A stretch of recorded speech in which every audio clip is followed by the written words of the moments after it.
Mas diferente do conveniente, essa não era uma partida comum de xadrez. Afinal, o resultado dela já estava decretado assim que ela começou.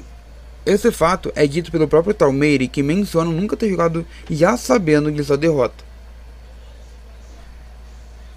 E Gustang fala para ele não buscar diversão em algo já decidido. Com isso, os dois começam a falar sobre o passado e falam sobre como eles passaram mais tempo separados do que juntos. Esse é um fato bem óbvio, mas é sempre interessante quando lembramos que os líderes estão nessa posição há provavelmente milênios, e enquanto o tempo que eles se aventuram pela torre não chega perto de ter essa duração. Com isso, Gustang fala que não era hora de perguntar como o outro estava vivendo nesse meio tempo, mas garante que não ficou trancado na sua nave ao Traumerey, e com isso ele pergunta se o seu amigo realmente se sentiu solitário todo esse tempo. Então temos uma resposta muito interessante por parte do Traumerey.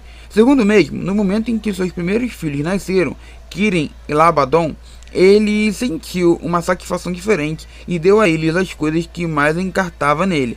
No caso, aquele cachorro de fogo do Kirin e a árvore do Labadon. Mas ele sabia que seus filhos o deixariam, e assim que eles cresceram, um se afastou e outro permaneceu ao seu lado. Entretanto, ele sentia que ambos iriam o abandonar. Logo em seguida, ele reforça meu ponto, ao citar o pai do Yama, e como ele é o experimento perfeito que ele desejava. Afinal, para quem não se lembra, o pai do Yama era provavelmente a pessoa mais leal ao Traumerey em toda a história. E isso deu uma alegria imensa ao Traumerey, e por isso também ele deu a ele o que ele desejava. Traumerey planejava que no futuro ele liderasse seu exército. Mas o tempo passou e a ansiedade do Traumerey começou a crescer, e ele começou a temer uma possível traição de seu subordinado. Ele começou a temer uma possível traição de seu subordinado mais leal, e por isso ele tomou o destino dele com suas próprias mãos. Nesse momento, Gustang se surpreende ao saber que seu amigo era capaz de sentir ansiedade. O Traumerey diz que sim, e fala que há pouco tempo viu o filho do seu cachorro e questiona se não foi sua ansiedade que arruinou tudo. Inclusive ele cita que tentou recriar o filhote de seu cachorro, mas não o fez, já que isso era algo que apenas um deus poderia fazer em sua loucura infinita. Após isso, o Traumerey reflete sobre que seu objetivo era provavelmente se tornar um deus através de seu Shin'orun, um ser absoluto que não tem ansiedade e pode criar e observar suas criações. Mas ao perceber sua inveja tola e seus desejos egoístas, ele chega à conclusão de que na verdade ele era um demônio. Gustang corta a linha de raciocínio dele, o chamando de Lerdorei, e diz que ele é mais tolo do que maligno, e não era digno de ser chamado de demônio. O Traumerey então se tornou um maligno por causa do medo de sua solidão, e por isso, segundo Gustang, ele era apenas um idiota. Após essa conversa, o jogo acaba e o Traumerey admite sua derrota.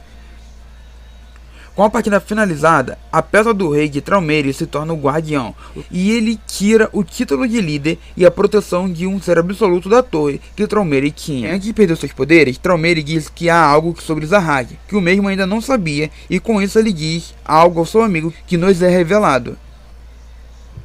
Voltando à história, assim que ele perdeu sua proteção, Traumerey foi então tomado pelas suas próprias emoções, ao qual ele havia selado, bem ao fundo de seu coração. E em meio a esse frenesi de emoções, ele se lembra de Mirabel e solta uma pequena lágrima.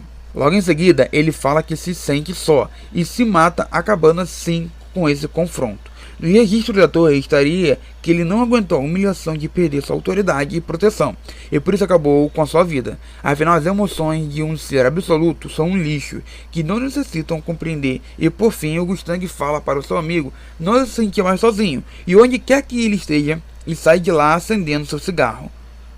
Com isso, começamos a ver um flashback do Traumerey e Mirabel, onde a mesma mostra a ele uma flor, provavelmente a mesma que apareceu no segundo flashback do Enkidu.